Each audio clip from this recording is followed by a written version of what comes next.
It's still not official at the time of recording that Alonso has signed on the dotted paper to drive for Renault in the 2021 season.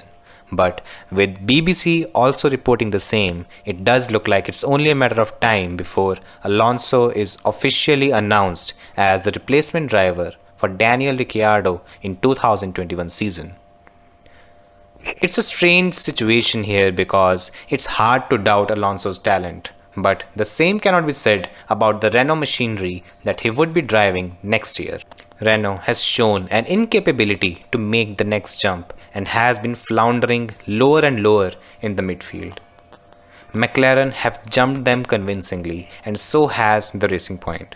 The situation is so dire that it made Daniel Ricciardo jump ships to McLaren after just 1 year with the team.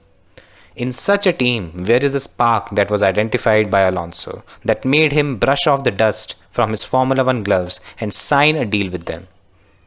What is he coming back for? Is he banking on the 2022 regulations? Is he privy to some insider information that many of others are not? We don't know that yet, but at least it would be interesting to see the old Maverick back in action in a team that took him to championship twice in 2005 and 2006. What it also means is that Renault is in it for the long haul and they're not going anywhere soon. All the talks around the team pulling out of F1 can be put to rest for now. What this also does, if it hasn't already, and it really should, is raise alarm bells for Esteban Ocon, because in all probability he's going to be up against one of the most cutthroat challenges he's ever faced in his career.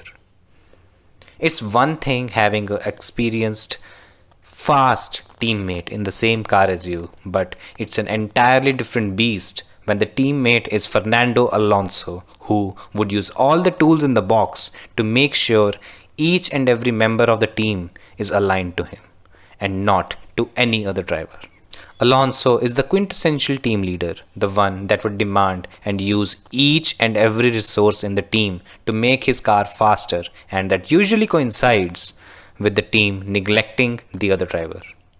You don't agree? Ask Stoffel Vandoorne, Felipe Massa, Romain Grosjean, and of course, Nelson Piquet Jr., some of the teammates from Alonso's past. On his part, Ocon hasn't really had the best of starts of the season. Putting it mildly, Ricciardo destroyed him in qualifying, and even in the first race of the season, there wasn't much to write home about, other than the fact that he kept his car out of trouble and brought it home in P8. There's always been a lot of hype behind Ocon.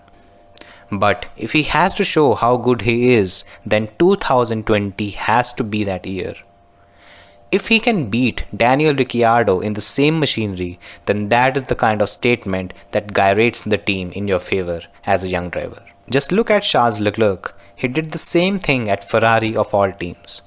He beat Sebastian Vettel, a 4-time world champion, and now he is the team leader at Ferrari. On the other hand, if Ocon doesn't match up well against Ricciardo, then the team would welcome Fernando Alonso with open arms, and Ocon could be in for a tough time. Drivers like Massa, Grosjean, and Stoffel were not bad drivers. Their only fault was that they had Alonso as their teammate, and if that happens, it gets quite lonely at the team.